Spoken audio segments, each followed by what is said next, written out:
Salve, irmãos! Espero que todos estejam bem. Estão aproveitando o feriadão? Feriadão de quinta no meio de um período de isolamento social. Ô, delícia! Bom, a carta que saiu para esse período foi a Força. Ela é a carta do karma, do dinheiro, dos negócios e também da responsabilidade. Colherás aquilo que semeias. Essa verdade vai ser bastante evidente no Arcano 8. Você vai receber exatamente aquilo que merece durante esse período kármico. Pois é o tempo de receber pagamentos e de pagar as dívidas. O Arcano 8 também rege o plano material. E essa energia, se for usada sabiamente, você pode esperar o reconhecimento e a recompensa. Então, seja eficiente, organizado e preocupado com resultados tangíveis. Você vai precisar de energia e ambição para responder ao chamado do impulso interior pela realização física, mas deve ter cautela por conta das implicações kármicas desse ciclo. Tudo que você receber vai ser resultado dos seus próprios esforços do passado. E lembra de ajudar aqueles irmãos que não estão na mesma vibração que você. Tá? Empresta a tua força e segurança, porque certamente esse ciclo do Arcano 8 vai te mostrar a absoluta necessidade de semear boas sementes. Uma das palavras-chave desse arcano é a Kundalini, que é a energia vital que as pessoas ainda não desenvolvidas permanece enrolada em 3 voltas e meia na base da espinha. Essa energia precisa ser elevada para transformar a pessoa mais orientada espiritualmente. Todas as transformações da natureza são, na verdade, manifestações dessa energia. Os únicos 2 números que podem ser escritos sem parar são o 8 e o 0. Por isso também representam o poder divino. Aqui no Arcano 8 dirigimos essa força através dessa mulher da carta aqui, que é a mente subconsciente controlando as funções do corpo e dirigindo as qualidades da força vital que o corpo recebe. Ela também recebe sugestões da mente consciente e reage às mesmas. O seu domínio aqui sobre o leãozinho é conseguido pelo poder brando e espiritual e não pela força bruta. Estão vendo? Ou seja, tentar ganhar no grito nesse período é dar murro em ponta de faca. Aqui, as rosas em volta da mulher e do leão formam uma corrente. As rosas, representando o desejo, devem ser tratadas com cuidado. Nesse contexto, uma coroa de rosas é uma série de desejos cultivados. Qualquer sugestão emanada de um desejo estabelece uma reação em cadeia no subconsciente que, eventualmente, resulta em manifestação. Aqui, a Lemniscata, que é essa figura em cima da cabeça da mulher, confere o domínio nesse mundo. O Arcano 8 não conhece meios termos. Ou é limitação pessoal, ou liberdade espiritual. Ou esplendor, ou degradação. Então, tenta usar as vibrações positivas do Arcano 8 para criar um mundo material no qual você esteja disposto a compartilhar. Lembrando sempre que trabalhar apenas para o ganho material não vai nunca te proporcionar a satisfação de que você necessita. Você deve aprender a compartilhar sua boa sorte com os outros. E é sobre esse compartilhar, sobre karma, dharma, renascimento, que vai ser o conto de hoje. O conto de hoje vem do Ramayana. E é um épico que conta uma história ela é dotada de um significado tão grande que é como aquilo tivesse sido escrito por mais que um simples homem. E por que eu estou contando esse monte de historinha para vocês antes? Porque hoje eu não vou falar do Ramayana, mas do escritor, um sábio, um rishi que se chamava Valmiki. Valmiki era um homem muito especial, que em determinado momento foi chamado a escrever essa história. Segundo reza a lenda, né? Ele teria sido chamado para escrever a história do rei Rama, Ramayana, que é o caminho de Rama. Ele teria sido o redator. E esse homem tão especial, colocado dentro da tradição hindu como muitos dos rishis que são intermediários entre homens e deuses, teve uma história muito diferente e é dela que a gente vai falar hoje. Valmiki, na sua juventude, era nada mais, nada menos que um ladrão e um assassino. Um saqueador de estrada. Ele se escondia em cima de uma árvore e, como ele era muito forte, ágil e inteligente, ele pulava e saqueava. Matava gente, levava tudo que podia e fazia sempre isso. E assim ele vivia. A sua fama era tanta que as pessoas já evitavam passar por ali. Então o movimento daquela estrada ia ficando cada vez mais escasso. Mas ele esperava cuidadosamente, até porque sempre tinha um tonto que não conhecia essa história, né? Então um dia, depois de algum tempo esperando já ávido para praticar outro roubo, ele vê vindo de longe assim um homem sozinho. E nem era uma caravana, olha só que baba. E ele diz de cima da árvore: eu sabia. Sempre tem um desavisado. Finalmente vou conseguir fazer meu trabalho do dia. Então ele se posiciona no galho da árvore, assim com o punhal na mão, e calcula para que ele saltasse direto nas costas do pobre homem e assim o apunhalasse. E assim foi feito. E assim que o homem se aproxima, Valmiki pula. Mas o homem desvia suavemente e continua seu caminho como se nada tivesse acontecido. E ele que pulou, além de ter errado o alvo, ele fica ali paralisado, com aquele punhal no ar e o braço duro sem se mover. E seu corpo também não se move. Ele só consegue emitir palavras e começa a gritar pedindo socorro. Então o homem calmamente para, volta e pergunta: o que eu posso fazer por você, meu jovem? O que vai ser de mim se meu braço ficar desse jeito? E o homem, que era um grande mestre, responde para ele: e o que seria de mim se teu braço não tivesse ficado dessa maneira? Então o sábio se aproxima e o tira daquela situação. Divide sua comida com Valmiki e começam a conversar. Só que essa conversa se estende muito mais do que Valmiki pôde imaginar. Ali estava um mestre de sabedoria. E vai entender o porquê o mestre resolve começar a instruir Valmiki. E ele fala sobre o homem, qual o sentido da vida humana, sobre as leis do universo, sobre o Dharma, sobre o Karma, sobre os desvios e retornos do homem em direção aos braços de Deus estendidos sobre o cosmos, que é o Dharma no sentido da evolução humana, onde todos chegaremos. Quais são os potenciais que temos que desenvolver até chegar lá. Começa a dar um monte de instruções para Valmiki, até o ponto que ele seja capaz de entendê-las. E de repente, num determinado momento, Valmiki cai aos pés do sábio e diz: Senhor, eu estou deslumbrado com as suas palavras, no mais profundo do meu ser, tanto que meu coração dói. Mas, honestamente, eu não entendo por que perde seu tempo gastando tanta sabedoria com um assassino, um ladrão de estrada. Tu sabes que eu não tenho chances, por que investe tua sabedoria em mim? E o mestre diz: esse é mais um erro proveniente da tua ignorância, Valmiki.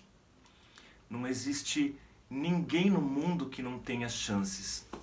Ninguém é eternamente condenado.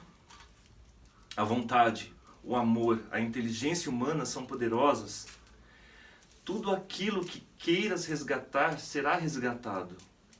A natureza jamais vai deixar um dos seus filhos para trás. E você, se quiser, também pode ser digno de continuar tua instrução e ser meu discípulo. Você tem um grande karma e sabe dos erros que cometeu. E sabe que é inexorável toda a dor que causou voltar sobre você. Mas se você mantiver a calma nesse momento, parar de cometer erros, receber essa tigela de arroz que eu te presenteio, mendigar teu arroz humildemente de aldeia em aldeia, transmitindo esse conhecimento que passei a você, que é pouco, mas é suficiente para melhorar a ignorância de muitos, e ensinar tudo que sabe, sabendo que a dor que você provocou voltará sobre você, e por mais que você seja, as pessoas te negarão, te espancarão, tentarão te matar, negarão teus ensinamentos, indiferente que você não gere nenhuma causa, mas é um karma que se volta sobre você. se tiver paciência para pagar essa conta, humildemente cumprindo sua missão com sabedoria, um dia a quitará. E nesse dia nos reencontraremos e continuarei com minhas instruções com você. Então Valmiki se tornou tremendamente esperançoso. E dentro dele surgiu uma fé imensa e ele sabe que as palavras daquele mestre não falhariam. E assim ele recebe com muito orgulho sua tigela de arroz e começa assim sua trajetória. Esperançoso, alegre, animado, com a perspectiva de purificação. Mas exatamente o que o mestre previu acontece. Em todos os locais que ele mendiga seu arroz, poucas são as vezes que ele consegue. Passa fome, frio, muitas vezes é espancado, negado, enxotado, muitas vezes dá o seu melhor e não recebe nada em troca. Passa por agressões, violência, todo tipo de adversidades, mas vai caminhando com sua tigela de arroz, mendigando um pouco de alimento e passando seu conhecimento com toda a generosidade e conhecimento que adquiriu ao longo do caminho. Segue distribuindo bondade, mas sempre recebendo incompreensão, agressão, violência. Mas assim ele caminha, por um tempo tão longo que acaba perdendo a noção do tempo. Mas se a gente contar que estamos falando de uma história indiana e que o hinduísmo acredita em encarnação, talvez essa história se refira a uma caminhada de mais de uma vida. E assim ele caminha, sem se desviar 1 milímetro, cumprindo a sua função no caminho, lidando com paciência com toda a dor que lhe corresponde. Até que um dia, caminhando a esmo sem direção, ele percebe que andava em círculos, um grande círculo, e que tinha voltado ao ponto de partida. E quando ele olha à sua volta, começa a reconhecer os sinais da estrada que viveu em sua juventude. E ele pensa, parece que sem querer perdi a noção do tempo, que de tão longo já não me lembro. Quando começou tudo isso? Parece que voltei ao ponto de partida. Será que está próximo o meu encontro com o mestre? Será que é chegado o momento que eu tanto aspiro de continuar a receber os ensinamentos do meu mestre? Será que já estou próximo de ser digno? E perdido nesse monte de pensamento, Valmiki estava quando, naquela curva que ele tanto conheceu, vem uma jovem com as roupas todas rasgadas, sujas de sangue, e corria pedindo socorro. E ele percebe que atrás dela vinha um jovem forte carregando uma faca e corria atrás dela para matá-la e saqueá-la. Já tinha atacado toda a sua caravana e matado muitos, e ela era a única fugitiva que ainda perseguia. Valmiki, quando viu aquela cena, não pensou duas vezes e se atirou sobre o jovem. Embora ele fosse bem mais velho, é muito mais experiente, né? E tentando conter o jovem, os dois saem rolando pelo chão e num determinado momento, num infortúnio, o jovem acaba por cravar sua faca em si próprio e morre. E quando Valmiki vê aquilo, ele entra em estado de choque, né? Imaginem vocês, uma pessoa que suportou todo tipo de ofensa, injúria, sem cometer nenhum erro, sem sair do caminho do Dharma, 1 milímetro, perto do coroamento do seu trabalho, do nada mata um cara, ele fica desconsolado. Ele não entende por que da vida ter colocado aquela experiência tão dura nas suas mãos, depois de já ter sofrido tanto. E ele diz, tudo que eu vivi até agora foi previsto pelo meu mestre e eu entendia. Esse fato eu não entendo. Portanto, meu mestre ele tem a obrigação de me explicar. Então Valmiki toma o cadáver do jovem nos braços e sai à procura do seu mestre. Ele precisava saber o porquê de ter acontecido esse fator negativo, tão injusto, bem no momento da vida em que ele se sentia tão esperançoso. E assim Valmiki sai caminhando a esmo, com o cadáver do jovem nos braços. Ele entra na floresta e vai procurando, na certeza de encontrar seu mestre. E foi o que aconteceu. Depois de caminhar um pouco, ele encontra uma clareira e uma pedra, onde estava sentado calmamente seu mestre. E quando Valmiki surge, seu mestre vira calmamente para ele, como se nada tivesse acontecido e como se não tivesse visto nada. Como se não visse o jovem nos braços. Valmiki, meu filho, eu tenho esperado você por eras. Que bom que enfim você chegou. Agora podemos continuar seus ensinamentos, ensinar para você todos os mistérios que ainda estão por saber. O mestre o recebe todo festivo, né? E Valmiki não entende nada. Ele ignora o que está acontecendo. Cara, eu tenho um cadáver nos braços. Como ele quer continuar os ensinamentos? Eu sou novamente um assassino. Mestre, olha, eu matei um homem. Então o mestre abre um enorme sorriso e diz: é verdade, Valmiki, você matou um homem. E quando Valmiki olha em seus braços, ele percebe que ele carregava o corpo dele mesmo. Essa história é um símbolo da capacidade que temos de renascer e que todo ser humano tem. Não existem castigos eternos. Não existe ser humano que não tenha essa capacidade de regeneração. Se você entende o mistério da vida humana e se você se coloca a favor das leis da natureza, qualquer ser humano pode renascer. Percebam como isso é recorrente na história. No cristianismo você vê o Cristo dizendo: em verdade vos digo que ninguém entrará no reino dos céus se não nascer de novo. Você vê São Francisco dizendo: é morrendo que se nasce para a vida eterna. Você vê o maravilhoso livro de origem tibetana, A Voz do Silêncio, que diz: abandona a tua vida se queres viver. Você vê os alquimistas medievais dizendo: solve e coagula, dissolve para um plano e coagula, nasce para outro. Muitos sábios do passado falavam sobre isso. Um em particular que dizia que quando ele estivesse próximo das portas da morte não temeria, porque ele estava preparado para morrer todos os dias, morrer de um plano de consciência e renascer para outro. Portanto, a morte seria uma companheira íntima de toda a vida. Todos os dias se morre para um plano de experiência e, por necessidade, se renasce para outro. Portanto, a morte é uma companheira de jornada que nada mais tinha para amedrontá-lo. Essa ideia do renascimento construiu um momento histórico lindo, que foi o renascimento do humanismo. E o renascimento do humanismo não é só um episódio que aconteceu em determinado momento histórico. Renascimento é uma necessidade constante na vida de todo homem. Um dia, quando necessitarmos de mais sabedoria, quando necessitarmos de reconhecer o resto do caminho, quando necessitarmos ser avivados da nossa motivação de continuarmos nossa trajetória como seres humanos, teremos talvez que nos colocar diante da sabedoria com um cadáver nos braços, o cadáver de toda a nossa ignorância e egoísmo que nos travavam no passo anterior.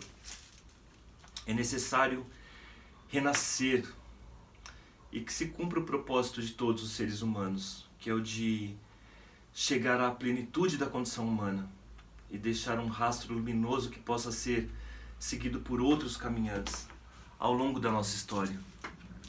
E para nós nos convertermos em luz é necessário morrer para vários planos que vão ficando ao longo do caminho. Terra, água e ar, para que renasçamos fogo, vertical e luminoso. Ou seja, é necessário aprender e renascer. Espero que essa história toque vocês da mesma forma que toca meu coração toda vez que a leio. E que assim vocês se sintam aptos para fazer uma reflexão sobre isso. O que é o renascimento? Quem sabe não seja isso que a vida espera de você. E assim, quem sabe nasceria de novo um novo plano de consciência. Gratidão, família. Espero poder ter ajudado em alguma coisa. Se vocês estão curtindo os contos, se inscrevam no canal. Fiquem com Deus. Luz nos caminhos. Até a próxima quinta. E que o vento sopre leve. Gratidão, família.